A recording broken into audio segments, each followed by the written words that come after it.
Halo, kami dari kelompok 6 kimia yang beranggotakan Olive, Della, Syuita, Rachel, dan Fiona.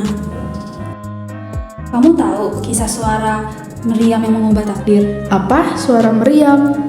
Dalam kegelapan fajar 1 September 1939, takdir dunia berubah selamanya dengan suara meriam yang menggema di Polandia. Peristiwa ini menandai awal dari tragedi global. Apakah teman-teman penasaran dengan kisah tersebut? Yuk, ikuti kisahnya pada penjelasan kami di Perang Dunia II. Perang Dunia II adalah konflik global yang melibatkan hampir seluruh dunia selama periode 1939 sampai 1945. Perang ini melibatkan lebih dari 50 negara dan berlangsung di darat, laut, dan udara pada seluruh belahan dunia, dengan jumlah korban jiwa mencapai 40 juta hingga 50 juta. Perang Dunia II menjadi konflik paling mematikan dan perang terbesar dalam sejarah manusia. Perang Dunia Kedua adalah konflik global yang terjadi di berbagai belahan dunia, mulai dari Eropa, Afrika Utara, Asia Pasifik, hingga Atlantik antara tahun 1939 hingga 1945. Sumber utama yang relevan dengan peristiwa ini diambil dari karya Muhammad Azizan Sheman dari Malaysia yang menulis buku yang berjudul Perang Dunia Kedua, Planet Terbakar di tahun 2018. Museum Memorial Holocaust Amerika Serikat juga merupakan sumber penting yang dipersembahkan untuk mendokumentasikan, mengkaji, dan menafsirkan sejarah Holocaust. Selain itu, jurnal oleh Faraihan Adam Bahri, Said Hamid Hassa, dan Agus Mulyana dari UPI yang berjudul Perang Dunia II, Strategi Perang Darat Jepang, dan juga situs sejarah yang dituliskan oleh History.com menyajikan konten yang akurat dan informatif, yang diperbarui oleh tim termasuk Amanda Onion, Missy Sullivan, Matt Mullen, dan Christian Zapata. Sumber lainnya yang termasuk dalam sumber utama adalah Ensiklopedia Britannica yang mencakup berbagai topik termasuk sains, sejarah, seni, budaya, dan geografi dengan artikel yang ditulis oleh para pakar di bidangnya masing-masing, serta memenangkan berbagai penghargaan seperti penghargaan sumber referensi Asosiasi Perpustakaan Amerika. Adapun latar belakang dari peristiwa Perang Dunia II ini adalah konflik global yang terjadi di berbagai belahan dunia termasuk Eropa, Afrika Utara, Asia Pasifik, dan Atlantik pada 1 September 1939 hingga 2 September 1945. Selain itu, pihak yang terlibat terbagi menjadi dua kubu, yaitu kubu poros yang di dalamnya ada Jerman, Italia, Jepang, dan pada kubu sekutu yaitu Prancis, Britania Raya, Amerika Serikat, Uni Soviet. Pada tingkat lebih rendah juga ada Tiongkok. Kemudian faktor penyebab terjadinya Perang Dunia II diantaranya ketidakadilan Perjanjian Versailles yang menciptakan ketegangan dan ketidakpuasan yang berkontribusi pada munculnya perasaan nasionalisme yang radikal di Jerman. Lalu kegagalan Liga Bangsa-Bangsa dalam menyelesaikan berbagai perselisihan antara negara. Juga kebangkitan fasisme yang menyebabkan polarisasi politik dan meningkatkan ketegangan internasional, serta politik ekspansionis Jepang yang menyebabkan konflik. Nah, kita masuk ke dalam kronologi singkat. Sebelumnya, kalian tahu nggak sih apa itu kronologi singkat? Ya, betul banget. Kronologi singkat itu maksudnya adalah penjelasan detail mengenai singkat jalanan cerita atau peristiwa dari awal hingga akhir. Nah, yang pertama kita masuk ke pembentukan poros yang terjadi pada tahun 1936 sampai 1939. Pada pertengahan tahun 1930-an, Adolf Hitler dan rezim Nazi di Jerman mulai menempatkan kebijakan luar negeri yang agresif, melanggar ketentuan Traktat Versailles yang mengakhiri Perang Dunia I. Pada tahun 1936, Jerman dan Italia yang saat itu diperintah oleh Benito Mussolini membentuk aliansi yang dikenal sebagai Poros Roma-Berlin. Nah, pada tahun yang sama juga, Jepang bergabung dengan Poros dengan menandatangani Fakta Anti-Komintern dengan Jerman. Agresi mereka terhadap negara-negara lain menyebabkan Jerman, Italia, dan Jepang tidak memiliki teman di antara negara-negara dunia. Untuk mengakhiri isolasi mereka, ketiga negara ini mulai saling mendekat dan mengadakan perjanjian dan juga fakta. Nah, di sini kita juga tahu ya sebab dari pembentukan poros ini karena alasan utamanya upaya Jerman untuk memperkuat posisi internasional mereka dalam konteks politik Eropa dan mekanika ke seluruh dunia. Dan akibat dari pembentukan poros ini menjadi kekuatan utama yang dapat menantang sekutu. Nah, kita masuk ke bagian kedua, yaitu ekspansi Jepang di Asia yang terjadi pada tahun 1937 sampai 1941. Nah, pada tahun 1937, Jepang memulai Perang Tiongkok-Jepang dengan kedua serangan terhadap Tiongkok yang secara bertahap memperluas kekuasaan Jepang di daratan Tiongkok. Ekspansi ini berlanjut ke berbagai wilayah Asia, termasuk Korea, Manchuria, dan wilayah-wilayah di Asia Tenggara. Penyebab dari ekspansi Jepang di Asia ini adalah karena untuk memperluas wilayahnya baik secara politik maupun militer, untuk mengambil alih cadangan bahan baku sumber daya alam dan mendirikan kawasan kemakmuran bersama Asia Timur Raya atau Jepang. Nah, akibatnya adalah ekspansi Jepang meluas seperti Korea, Manchuria, dan juga Asia Tenggara, dan juga adanya kekejaman terhadap rakyat Tiongkok seperti pembantaian. Nah, yang ketiga yaitu invasi Jerman ke Polandia yang terjadi pada tahun 1939, tepatnya pada tanggal 1 September. Nah, Jerman itu kan di bawah pimpinan Adolf Hitler yang menyerbu Polandia dengan menggunakan teknik perang kilat atau Blitzkrieg. Nah, serangan ini mengakibatkan Britania Raya dan Prancis menyatakan perang terhadap Jerman pada tanggal 3 September 1939 atau 2 hari setelahnya. Nah, sehingga ini memicu dimulainya Perang Dunia yang kedua di Eropa. Angkatan darat Polandia dikalahkan dalam hitungan minggu pasca invasi Jerman. Nah, dari sini kita bisa tahu ya penyebab dari invasi Jerman ke Polandia ini karena Hitler mau memperluas wilayah Jerman dan mendirikan Lebensraum atau ruang hidup, dan mengakibatkan memicunya Britania Raya dan Prancis untuk menyatakan serang terhadap Jerman pada 3 September 1939, dan peristiwa ini menandai dimulainya Perang Dunia II di Eropa. Dan yang terakhir adalah Polandia dikalahkan hanya dalam hitungan minggu loh teman-teman, bayangin. Baik, kita akan masuk ke dalam poin yang keempat, yaitu Perang Blitzkrieg dan penaklukan Eropa pada tahun 1939 sampai dengan 1940. Adapun penyebab dari kronologi singkat ini, yang pertama yaitu irredentisme. Irredentisme sendiri yaitu konsep yang merujuk pada semangat untuk mendapatkan kembali wilayah-wilayah yang dianggap sebagai bagian dari tanah air yang hilang atau direbut oleh negara lain. Lalu yang kedua yaitu revansisme. Revansisme ini merupakan semangat balas dendam yang berhubungan dengan keinginan untuk membalas dendam atas kekalahan atau kerugian yang dialami oleh suatu negara. Irredentisme dan revansisme ini punya pengaruh kuat di Jerman karena Jerman kehilangan teritori, koloni, dan keuangan yang besar akibat perjanjian Versailles. Adapun akibatnya, Nazi melakukan genosida dan pembatalan massal terhadap jutaan orang Yahudi dan akan banyak orang yang mengungsi. Nah, munculnya perlawanan dari bawah tanah dari negara-negara yang diduduki untuk melawan Jerman ini juga merupakan akibat dari terjadinya Perang Blitzkrieg. Yang kelima yaitu Operasi Barbarossa pada tahun 1941. Penyebab utama dari kronologi singkat ini, Hitler dan Nazi memandang ideologis komunisme yang dianut oleh Uni Soviet itu sebagai ancaman langsung terhadap keyakinan ideologis Nazi yang didasarkan pada rasisme, supremasi ras Aria, dan ekspansi teritorial. Yang kedua, Hitler dan Nazi menginginkan sumber daya alam dan tanah yang kaya yang dimiliki oleh Uni Soviet untuk mendukung perang dan ambisi ekspansi mereka. Sumber daya tersebut dianggap vital untuk memperkuat bangsa Arya yang superior dan untuk membangun kekuatan militer yang lebih besar. Adapun akibat dari pandangan Hitler terhadap Uni Soviet ini mendorong konflik ideologis antara rezim Nazi yang mewakili fasis dan Uni Soviet yang mewakili komunisme. Konflik ideologis ini akan memperkuat keputusan Uni Soviet untuk mempertahankan diri terhadap ancaman Jerman Nazi.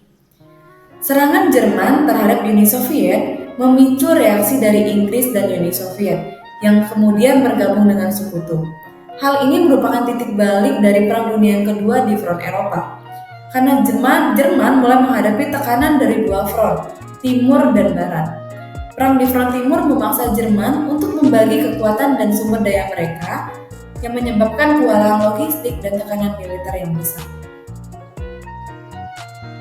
Yang keenam yaitu serangan Jepang ke Pearl Harbor pada tahun 1941. Penyebabnya, yang pertama yaitu Jepang memiliki ambisi untuk menguasai wilayah Asia Pasifik dan memperluas pengaruhnya di kawasan-kawasan tersebut. Jepang juga bercita-cita untuk mendirikan kawasan ekonomi yang disebut sebagai kawasan kemakmuran bersama Asia Timur Raya yang akan dipimpin oleh Jepang sendiri. Akibatnya, pada tanggal 7 Desember 1941, Jepang melancarkan serangan mendadak terhadap pangkalan Angkatan Laut Amerika Serikat di Pearl Harbor, Hawaii. Serangan ini dilakukan untuk melemahkan kekuatan Angkatan Laut Amerika Serikat di Pasifik dan memungkinkan Jepang untuk mencapai tujuan mereka tanpa hambatan yang besar.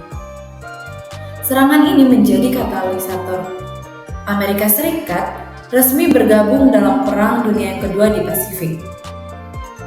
Serangan ini menyebabkan kerugian besar bagi Amerika Serikat.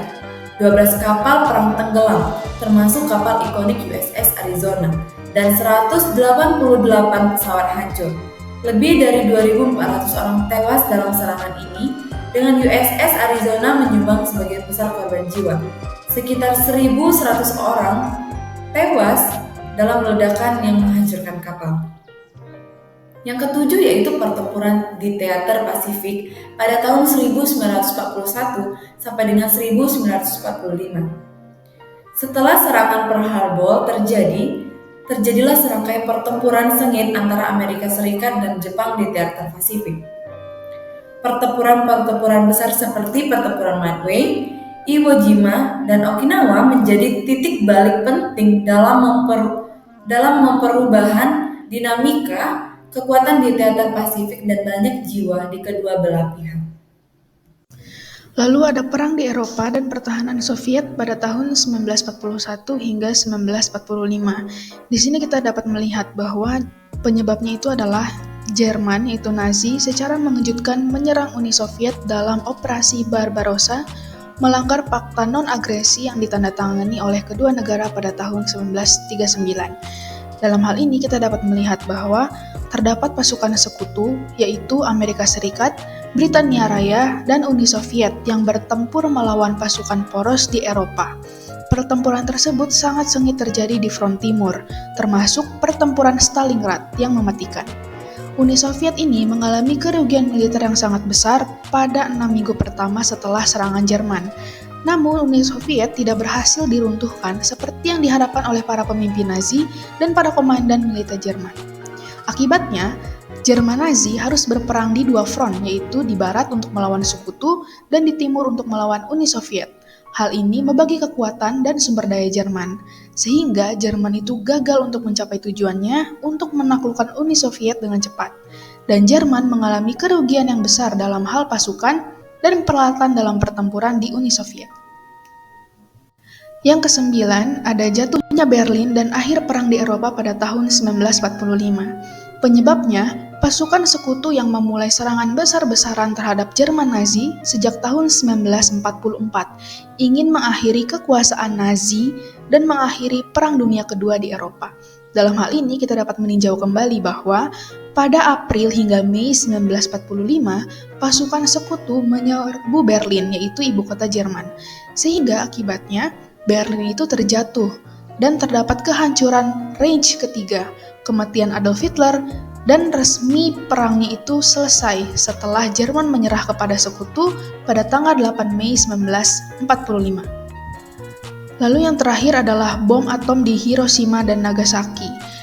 Bisa kita tinjau bahwa pada bulan Agustus 1945, Amerika Serikat menjatuhkan bom pertama di Hiroshima dan yang kedua di Nagasaki, Jepang.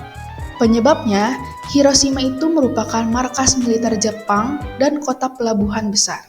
Untuk memaksa Jepang segera menyerah dan mengakhiri perang di Pasifik, dan memaksa Jepang menyerah tanpa ada korban jiwa.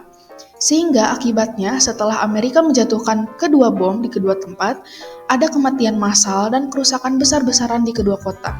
Lalu, terdapat dampak radiasi yang sangat lama bagi penduduk setempat. Lalu, terpaksa menyerah pada 15 Agustus 1945 yang menandakan bahwa akhir resmi Perang Dunia Kedua secara global. Saat ini kita akan menjelajahi 3 peristiwa penting dalam Perang Dunia Kedua. Yang pertama adalah pertempuran Stalingrad. Pertempuran ini sendiri adalah salah satu pertempuran paling berdarah dalam sejarah manusia yang terjadi di kota Stalingrad yang sekarang dikenal sebagai Volgograd di Rusia Selatan. Pertempuran ini dimulai dari 23 Agustus 1942 sampai 2 Februari 1943 yang melibatkan pasukan Jerman dan sekutunya dalam melawan Uni Soviet. Faktanya, pertempuran ini berlangsung selama 192 hari dan menelan korban sebanyak 2 juta orang. Meskipun kota Stalingrad sendiri hancur sebanyak 80%, ini menjadi pertempuran titik balik teater perang Eropa karena memaksa komando tinggi Jerman yang bernama Wehrmacht menarik pasukan militer dalam jumlah besar. Pertempuran ini dilatar belakangi karena kota Stalingrad memiliki nama pemimpin Soviet yaitu Stalin, sehingga menjadikan Jerman ketika menang dari kota ini akan adanya kemenangan ideologis besar bagi Jerman. Yang kita tahu Jerman itu menganut ideologi fasis, sedangkan Soviet menganut ideologi komunis. Selain itu, Jerman ingin mengamankan sisi utara dan sisi barat negara Jerman saat mereka maju untuk bertempur. Terakhir, ini dilatar belakangi karena kota Stalingrad tidak hanya sebagai pusat industri, tetapi termasuk kota penting bagi Uni Soviet karena memiliki sumber daya minyak yang terbesar. Sehingga Jerman ingin merebut dan mendapatkan sumber daya minyak strategis itu untuk keperluannya.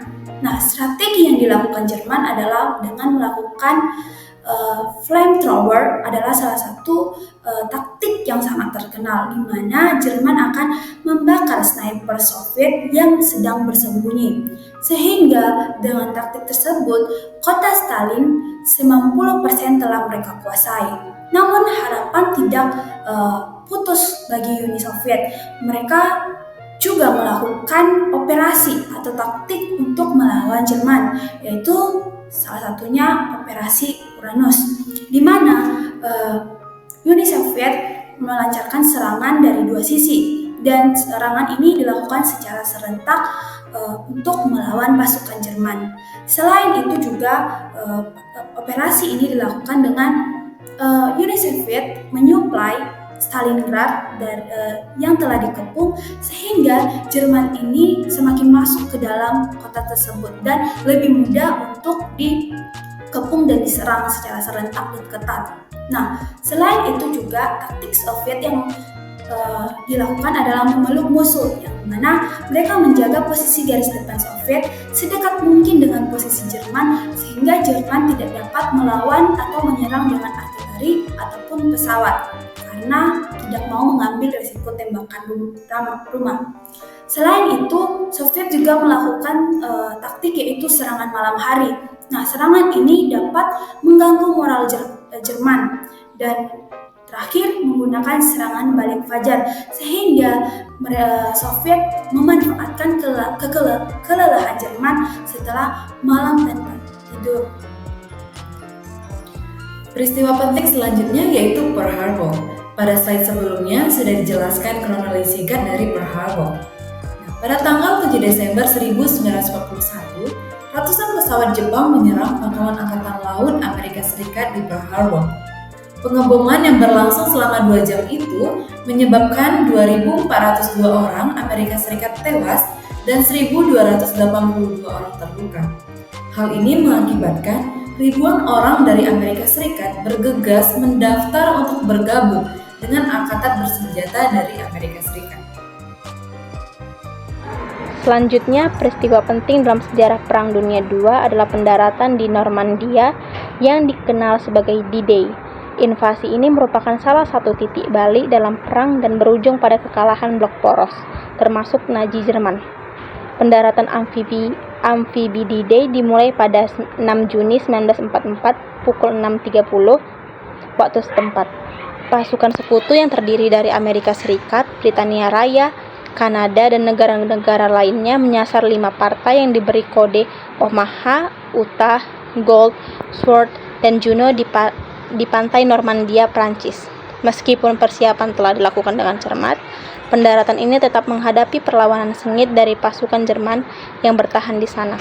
Lebih dari 156.000 tentara sekutu mendarat di Normandia pada hari pertama operasi D-Day. Totalnya ada 4.414 pasukan sekutu tewas dalam pendaratan ini, dan lebih dari 5.000 lainnya yang terluka. Meskipun demikian, pendaratan di Normandia ini berhasil membuka jalan bagi sekutu untuk melanjutkan kemajuan mereka ke daratan Eropa dan akhirnya mengakhiri kekuasaan Jerman Nazi di wilayah tersebut. Lalu, apa ya signifikansi dan relevansi untuk Indonesia? Nah, sekarang kita masuk ke bagian terakhir nih teman-teman, yaitu signifikansi terhadap Indonesia. Pasti di sini teman-teman beberapa ada yang kurang familiar ya dengan kata-kata signifikansi. Nah, jadi signifikansi itu artinya adalah pengaruh terhadap Indonesia, atau kenapa sih ini jadi penting banget? Emang konteks ini tuh untuk kita tuh kayak gimana gitu. Jadi itu arti signifikansi. Nah, jadi di sini aku mau menjelaskan dalam beberapa poin. Yang pertama yaitu perubahan kekuasaan kolonial. Nah, karena adanya invasi Jepang pada tahun 1942 ini, selama Perang Dunia Kedua menggantikan Belanda sebagai penguasa di Indonesia, yang artinya di saat itu adalah Belanda yang menjajah Indonesia. Nah, yang kedua adalah kebijakan eksploitasi Jepang atau Romusa. Pasti teman-teman udah familiar banget kan sama yang namanya Romusa, karena dari SD pun kita udah diajarin gitu ya. Nah, jadi akibat dari Romusa ini yang pertama banyak banget, yaitu kemiskinan, kelaparan, kematian, penyakit, dan juga trauma yang sangat-sangat mendalam bagi masyarakat pada saat itu. Dan yang ketiga adalah lahirnya semangat kemerdekaan dan perjuangan. Nah, karena bangsa Indonesia itu tidak mau terus-terusan dijajah, maka lahirlah organisasi-organisasi seperti yang kita ketahui sendiri. Yang pertama adalah PETA atau Pembelah Tanah Air, dan BPUPKI atau Badan Penyelidik Usaha-Usaha Kemerdekaan Indonesia, yang dibentuk oleh tokoh-tokoh yang kita kenal, yaitu Soekarno dan juga Muhammad Hatta, yang sangat-sangat berperan penting dan juga aktif untuk perjuangan kemerdekaan Indonesia. Dan yang terakhir adalah peluang untuk kemerdekaan. Jadi kekalahan Jepang dalam Perang Dunia II pada tahun 1945 menciptakan kekosongan di Indonesia, sehingga para tokoh nasionalis Indonesia melihat ini sebagai kesempatan emas untuk bangsa Indonesia dapat memproklamasikan kemerdekaan. Adapun relevansi untuk Indonesia saat ini, yang pertama, menjadi pengingat yang penting tentang bahaya perang dan pentingnya menjaga perdamaian dunia. Hal ini sudah dicerminkan, diterapkan, dan dituliskan dalam Undang-Undang Dasar Negara Republik Indonesia tahun 1945. Lalu yang kedua, relevansi untuk memunculkan semangat anti-kolonialisme dan menyuarakan perdamaian. Sebagai salah satu contohnya adalah Indonesia saat ini secara aktif mendukung perjuangan rakyat Palestina untuk merdeka dari penjajahan Israel, dan tuan rumah konferensi Afghanistan di Jakarta. Lalu yang terakhir adalah terdapat relevansi untuk memberikan bantuan kemanusiaan dan aktif dalam forum internasional seperti PBB dan gerakan non-blok.